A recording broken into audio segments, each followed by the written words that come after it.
Knowing the Future Incorporated presents Princess of Lanfor, The Heroes of Ravenford, Book 4, Excerpt, by F.P. Spirit and K.J. Fogleman, narrated by Alexander P. Wender.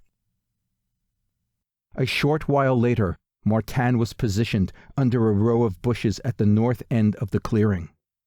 The man in blue told him to wind his way around there and wait for his signal. Martin still thought him crazy, but the truth was, he really didn't have any choice. The large green dragon had not moved, still apparently asleep, its great head facing the entrance to the monolith. A few minutes went by until the blue-clad warrior silently entered the clearing.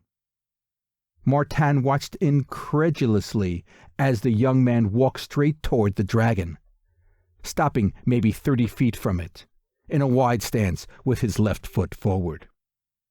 Weapon held firmly in his right hand, he peered at the creature over his left shoulder and called out, "I know you're not asleep."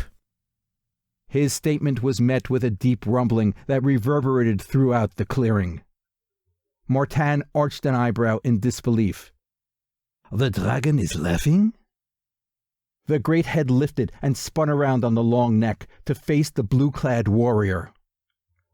Unexpectedly, the dragon spoke in the common tongue, its voice a deep, rumbling baritone.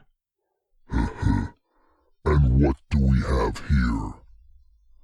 A little man playing hero?" The young warrior stared grimly at the dragon, appearing completely confident in its fearsome presence. "Oh, I'm no hero. I'm something far worse." The dragon laughed again, the ominous sound sending shivers up Martin's spine. Something worse? Should I be quaking in my boots? The dragon suddenly reared up and slowly spun its large body around. Still crouching low to the ground, its large head jutted out on the long neck, stopping maybe 10 feet from the young warrior.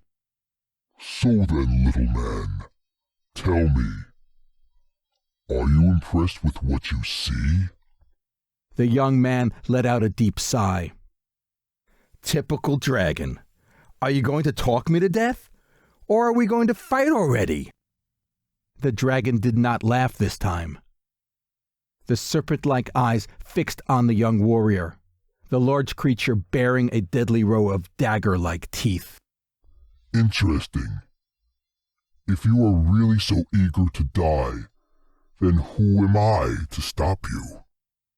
Without warning, the dragon's head shot forward, its mouth opening wide as it sped toward the young warrior. Martin thought him a goner for sure, but at the last possible second, the blue warrior leapt high into the air, narrowly avoiding the dragon's jaws. The dragon's great maw snapped shut on thin air, causing the creature to momentarily flinch. The young warrior landed a few yards back with a loud cry. "Now!"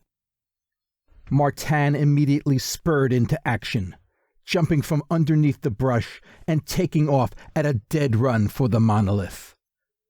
The dragon swiftly recovered, its serpent-like eyes fixing solely on the figure in blue. The creature's voice rumbled across the clearing.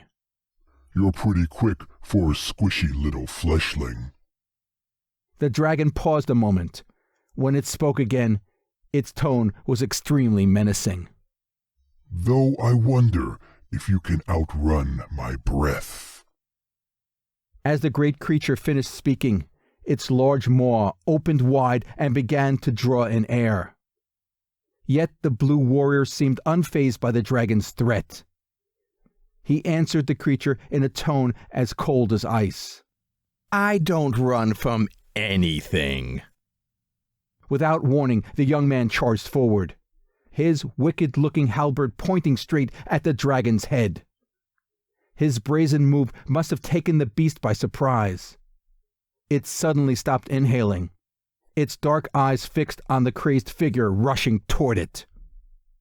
About 10 paces from the dragon's snout, the blue warrior suddenly leapt forward high into the air, straight over the head of the stunned creature.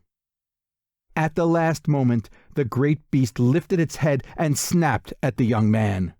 But it was too late. The warrior had already vaulted over it, landing on the dragon's back.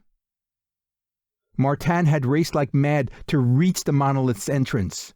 Yet he halted there, staring in wonder at the sight of the young man racing at incredible speed down the dragon's back. The great head swiveled around and followed the warrior, snapping violently at him. Yet, whenever those jaws came too close, the man in blue would just leap out of the way. As soon as he reached the dragon's tail, the young warrior took a huge leap off its back, straight for where Martin stood. His grim eyes fixed on the frozen tracker, a shout erupting from his lips. "Run, you fool!" The irate cry spurred Martin into action. The dour tracker spun around on his heel and dashed into the monolith, the darkness within quickly enveloping him. Thank you for listening. I hope you enjoyed Princess of Lanfor, Excerpt.